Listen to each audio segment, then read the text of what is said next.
how to change font on Facebook posts. In this video, I'm going to show you how to change the font on Facebook post in the Facebook app on an iPhone, Android phone, or Samsung phone. And if this video helps you, please consider giving it a like and also subscribe to my channel because that really helps me out.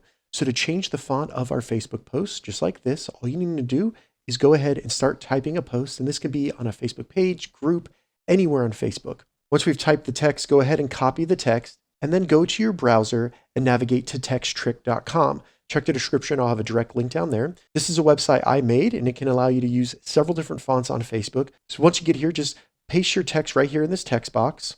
And once you paste your text, scroll down and you'll see all the available fonts that you can use. Now, all of these will work on Facebook. All we need to do once we find one that we want to use is simply select copy next to it, go back to the Facebook app, and then you can add additional text if you want to, but all you need to do is just paste that text. And as you can see, it'll be in that font.